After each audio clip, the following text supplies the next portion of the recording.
Hey, it's Lyn and Mama. Tonight we're going to talk about Norse runes. What are Norse runes? What are our favorite Norse runes? What are our least favorite Norse runes? What gives us hang-ups? One thing that you need to know is when we first started doing our lives, we didn't know whether I think Lyn started with oracle cards. Yeah. I think I started with runes. I really do. I think I was really just moved to move with the runes. And at the time, I didn't really know that much about them. I just felt really drawn to them. Yeah. And Lyn got me a book for Valentine's Day. It was actually a set. It was a book and a set of rune cards. Yeah. And a set of runes, right? Yeah.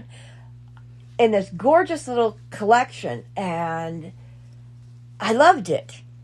And that's where I created the first cheat sheet. Then when I started working with resin, I started making my own. Yeah. I think it actually didn't come with runes. I think it came with just those rune cards and the book. And the book. And then I bought you a set of runes the next year. Yeah. And then someone got me a set of runes on polished stones. Yeah. For Christmas one year. And I just kind of become the rune person. Yeah. So Norse runes are what the Norse used to use as their language. It's what they used to use to put together the alphabet. It's the alphabet, yeah. The Norse alphabet, but they were also used as divination, as symbols, protection symbols. They would engrave certain symbols into their weapons or their carts.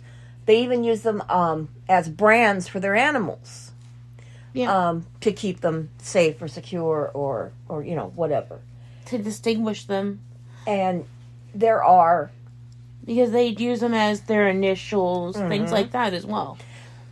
The original that we can find, now there may be more, but the original set of Norse runes that I use is the Elder Fulthrock.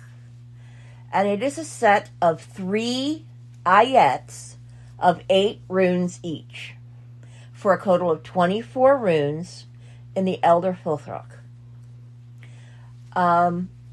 They have, a few hundred years ago, added a 25th rune called the Weird rune, which is spelled W-Y-R-D, named after one of the Norse fates, basically. But that is a relatively new rune that's been added. It's not in all of the rune sets either. It's not in most of the older ones. But the Elder Fulthrock evolved into the Anglo-Saxon runes, which is, I think it's either 36 or 48. And that just kind of evolved into more and more different runes depending on what area you are looking at them. But the Elder Fulthrock, as far as I'm aware, is the oldest set. So, there are other runes that are been used, like I said, the Anglo-Saxon runes, which consist of the Elder Fulthrock, or some of the Elder Fulthrock, plus other runes that are kind of combinations, like Tiawaz, which is the warrior rune, combined with Perthro. And then that kind of evolved into other types of symbols, such as combination between Gibo and Isa is indication of strength. Isa is ice, Gibo is giving without an expectation. It's karma. Gifts, karmas. And that, drawn together in the Anglo-Saxon runes, was the rune for strength. So instead of being letters in the Anglo-Saxon, the runes became words. But in the Elder Fulthrock, they were actually letters. So you had Tiawaz, again, the warrior rune. It is a arrow, basically. A standing up arrow. and it represented the letter T. Now, the Norse runes did not have vowels that we can find. So, how they were pronounced, how they used them as spelling, we're still kind of guessing. We don't actively have, as far as I am aware, anything like the Rosetta Stone that would help us to totally decipher. We are basically guessing from a lot of funerary rites and anthropological and sociological studies. But we use them as divination. And they were also used, they would burn them into wood or bone, and they called it casting the bones. So the runes would be carved or burned into bone and then thrown sort of like dice. What landed face up was the ones you read, or what landed face down, how they landed in relation to each other. Yeah. All of that meant something when you were reading. And it meant something different to each practitioner. Each practitioner read them slightly differently. They would have similarities. So if you get Pathro, which is represented by the dice bag, it's randomness and chance. One person might see it as randomness. Another one sees it as chance. Still, somebody else might see it as something is going to happen to you that's unexpected. That, how it's read, truly is where our gifts come in. Yeah. Because how we read it, the insight that we get when it comes up is how we read it. So if I pull Tiawas for Lyn, and I'm looking at Tiawas and I'm thinking you're going to need to do the right thing. It's not going to be easy. So in that I'm like, the warrior rune, it's about doing the right thing for the right reason, even when it's not easy, even when it's hard. And it's not what you want, but it's the right thing, and you know what the right thing is. And that may be the reading that a single rune, which is what you get when you come into one of our lives and make a comment, you get a single rune, and you get entered into a drawing for a free reading. Yeah. But, like I said, the single rune is going to give you a hint, basically. Yeah. It's going to give you a hint of a reading, a part of a reading. It's not a full-blown 3-card, 3-rune reading where you're getting a idea of the future. You're just getting a glimpse, if you will. Yeah. Literally, a glimpse, a suggestion, and, one of the possible fates. Right. And there are many possible fates. Yeah. There's not one fate that rules us all. There are many and, like we've said before, the future can be changed. The future's malleable. It's not set in stone. Yep. You can change it. You can move it forward. You can alter it, change it, totally destroy it. All depends on what you do. And that's, what we read, impressions we get, our gifts. They give us the most likely outcome if nothing changes. But changes everywhere. Yeah, I mean, you can decide not to do something and change the future. You can decide to do something and change the future that we can even see in a reading. Mm-hmm. I know I've had readings that have gone from a free reading into a paid reading where it's like, this gave you the start, and then the rest of the reading goes from there. We've had people say, look, I don't understand, but I want to know more. Can I have a 3 tarot card and an oracle card reading? And a lot of times, not every time, but a lot of times, you pull those 3 tarot cards, and it tends to be right along the same idea. Yeah. And reading tarot cards is the same in that, to me, as reading the runes. You see the card, it has multiple meanings. The one that comes to you using your gifts and intuition is the one you read. Yeah. I mean, they all have meaning, but it's all subject to the breeder. Because it really is, if you... Like Issa. Mm-hmm. Issa's a great one because most people would say it's caution or it's something else. Us, when it comes up to us, it's do the 5 R's. The rest, the renew, the rejuvenate, the recharge, the recenter. Mama's 5 R's, her mama-ism. Mm-hmm. And, you know... And that comes back to there's 2 ways you can handle it. You can get frustrated and you can scream and you can yell and you can try and force your way through the ice. Or you can stay where you are and build your strength and recharge your batteries and get ready for when the ice melts, which is going to happen. Yeah. Ice is not permanent in most places. No. Most Unless times. you're in Antarctica. Yeah. Even now it's melting. Good point. I mean, they just uncovered a mammoth, so Oh, yeah. no. I mean, it's the We're not getting permafrost is melting, Yeah. so, you know. But ice is not permanent, and neither is being stuck in it. So it's going to go away. It's going to melt. It's going to melt. The ice is going to melt. The ice is going to relax. But it's time to take caution. It's time to put a hold on things. Yeah, and that's definitely one way to look. Another way you can, sometimes Issa comes up as you have a choice. You can either accept the situation that's coming for you, or you can rally against it. Yeah.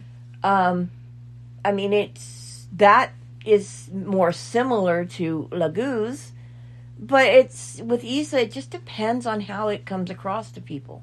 But all the goose is Issa without the lumpy. Yeah. Well, all Issa is Laguz without the side. Yeah. Yeah. Yeah, you will notice that too. There are a lot of similarities in the runes. And they go along Issa with is each a other. single line. Laguz is a single line with a little line coming off of the top. You know, Dagaz Is Gibo is Gibo in a box. and Minaz. And Manaz, yeah. Yeah. Gibo and Manaz. Manaz is Iwaz without the crosses. Yeah. There's so many similarities. And you can actually dig into that if you like. And also make sense of some of that.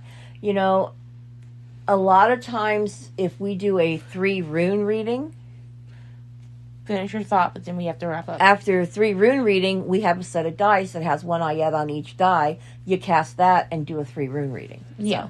But All yeah, right, guys. So that was a introductory into what is Norse runes. So that is Lyn and Mama. And if you are interested in seeing us live, we are live. This goes out Monday. I'll be live tomorrow, 6 p.m. Central Standard Time on the Gifted group. But if you want to know where we are, just go to beguides.help. beguides.help. Everywhere we go live, even And all on about this us. podcast, and everywhere we go live. Yep. All right, guys. Have a good night. We love you. Bye, guys. Hey, guys. It's Lyn. And Mama.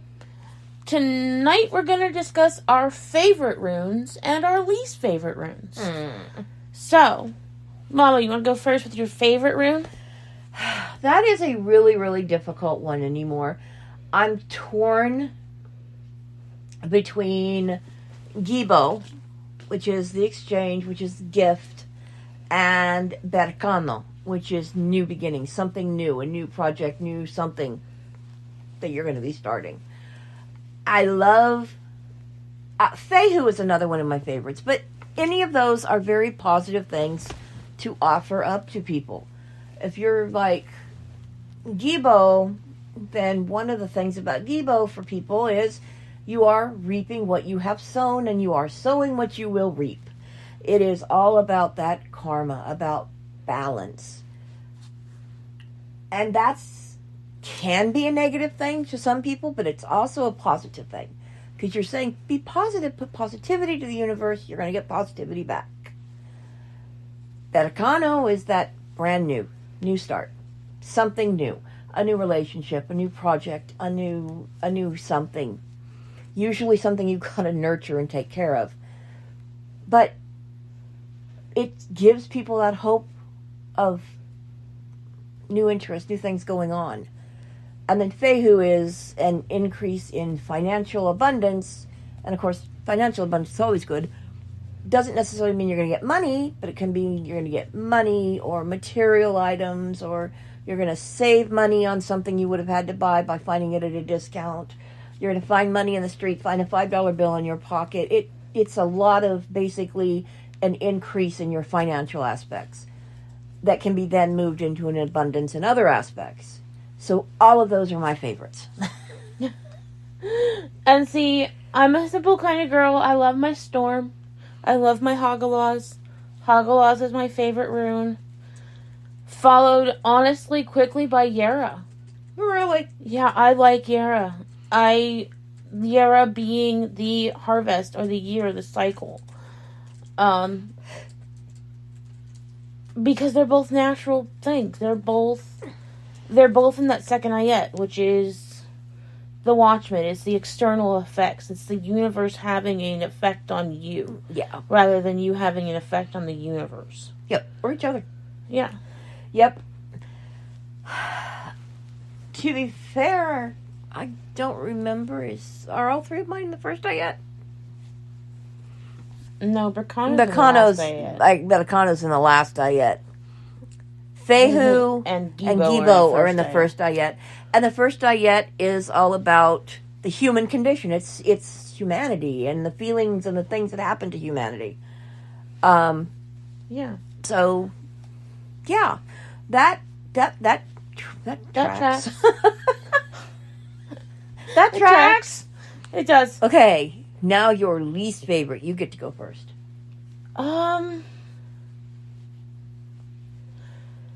You know, my least favorite and your least favorite are probably the same, and for the same reason. Mm-hmm. Algiz. Yep. I have a hard time with Algiz because she has a hard time with Algiz. Mm-hmm. It's always been one of her least favorite runes, therefore it's one of my least favorite runes because I learn best at your knee. I learn best when learning from you.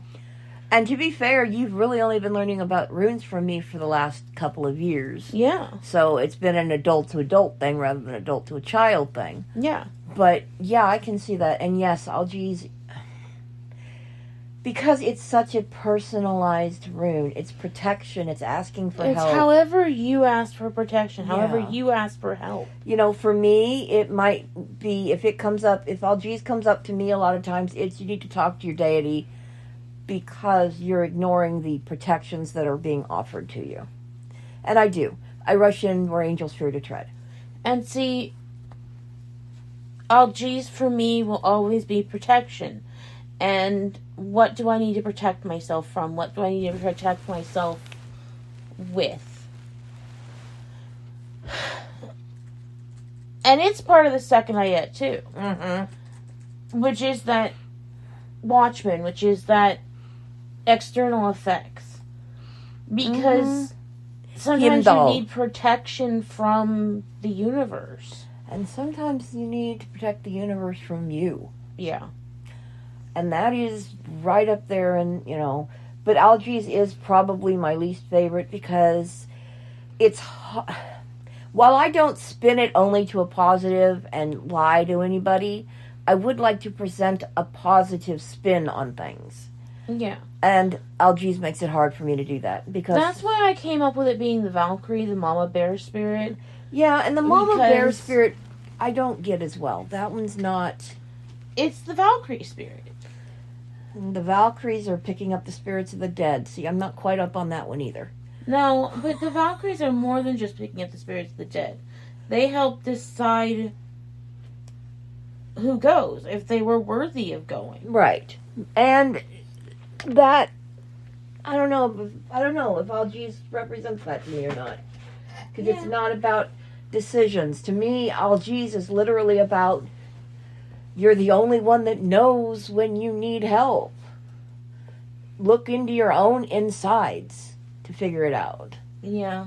But the other one the other one I dislike intensely, and always have and always will, is Uthala. Oh no! See, I love Uthala. I hate Uthala. I love I Uthala. hate Uthala. Family.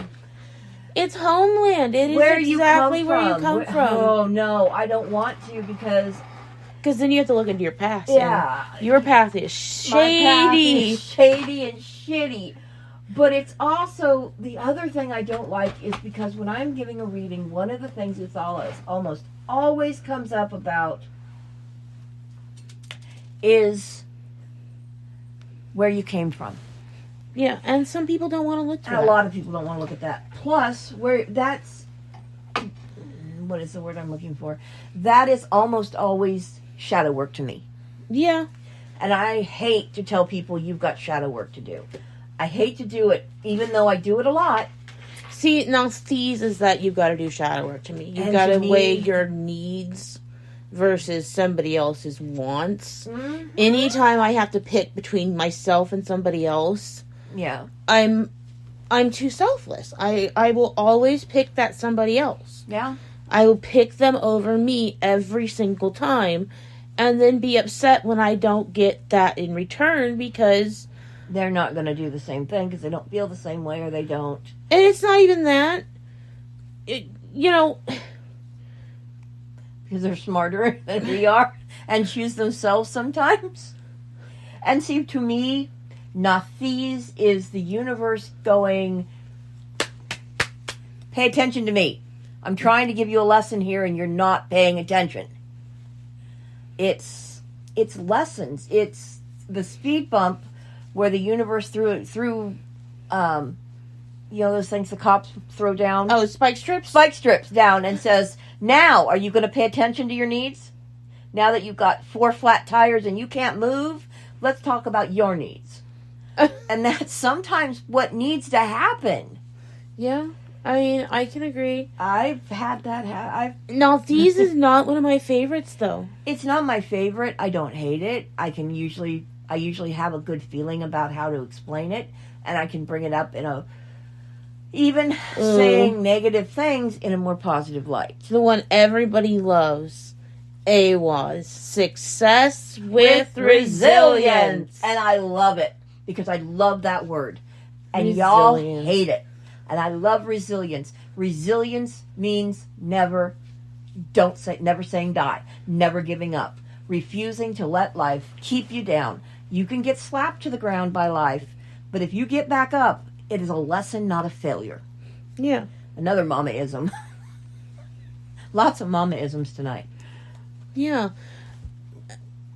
See, I love that one, because that one is literally keep your eye on the prize, keep moving forward, and you're gonna be okay. Yeah. You just can't quit. And too many people do that. The going gets tough, and these people say, okay, I'm done. I can't do this. It's too hard. And they quit. And they never know that if they'd taken one more step, they'd have won. Of course, that has also backfired on me, because I'll keep taking those steps, even though it's not good for you. It's not good for me, because I'm always convinced the next step is the one that's going to be there. The next step, the next step, the next step. If I just keep reaching out my hand, and you keep reaching out your hand, and your hand gets bitten off every single time. Yeah. You can't do that to yourself. So that's definitely one of the... You gotta be careful, because that's something our therapist would say to us. Oh, definitely. Our therapist is big on that. You know, sometimes you have to pay attention to what you need. Yeah. You know the one I have some trouble with? Oh, let me talk first about the one that we both love and everybody else hates. Hagalaz. That's my favorite. Yeah, we love it. Yeah. Everybody hates it. Oh my God, there's going to be a storm in my life. Hagalaz is the storm. Yeah, there's going to be a storm, and there's going to be a debris field you got to clean up. But you know what? It's washed away all the mud and the muck. It's unveiled new opportunities, new possibilities. And the biggest thing, it's a temporary thing. It's going to pass. And then you're going to have all this positive stuff. You just have to get through this little bit of negative, and you've got all this positive. And all anybody ever wants to think about is the negative. And see, what I love about it is, I love the storm, though. Mm-hmm. You love the chaos. Like I love do. the chaos. I love the mud and the muck and the floodwaters. And I love dancing in the rain. And I love the thunder. And I love the lightning. Love walking in my house and seeing an alligator, though. No, thank you. No, that's not what That one I would definitely not want to go back. No, I don't want to open my door and see an alligator in my living room. No, you can have it. You can have that, Florida. You can have that. The one of them that is really difficult for me sometimes is Ingus. I was going to say, Ingus can give me some difficulty, but it's successfully reaching a conclusion. But it comes off as successful conclusion. Yeah, which it comes off as coming to the end of something. Yeah. But we have to remember that the end of something always starts something new. It's always an opportunity for a new start. It's always an opportunity for a new whether start. you take that or not. It's always the opportunity, whether you choose to accept it or not. Yeah. Your journey, should you choose to accept it, is this. But the problem, I think, or at least one of my problems is, it's not saying your conclusion is going to be successful. It's just saying you're going to successfully end it. It doesn't say that the ending is going to be everything you want in life. It just says you're going to be able to end it. It's like saying, you're going to court. That's a good one, too. There's going to be an Ingus moment in court. So people will go, oh, well, I'm going to be successful in court because it's a successful conclusion. No, you're going to get sentenced to 10 years in jail, but it's going to be over and you don't have to worry about it anymore. Yeah. It's how you word it, how you see it, and how you get it across. Is the glass is half full or not? Yeah. It's like goose. Yeah. It's whether the glass is half full, the glass is half empty, or the glass is, cracked down the middle. Exactly. How do you... Oh, we got to get ready. We're done. All right, guys. That is our 15 minutes. Favorite and least favorite runes. So, if you're interested in seeing us live, we are live Monday through Friday for Live with Mama, 6 p.m. Central Standard Time. Lyn is live Monday, Wednesday, and Thursday at 4 p.m. Central Standard Time.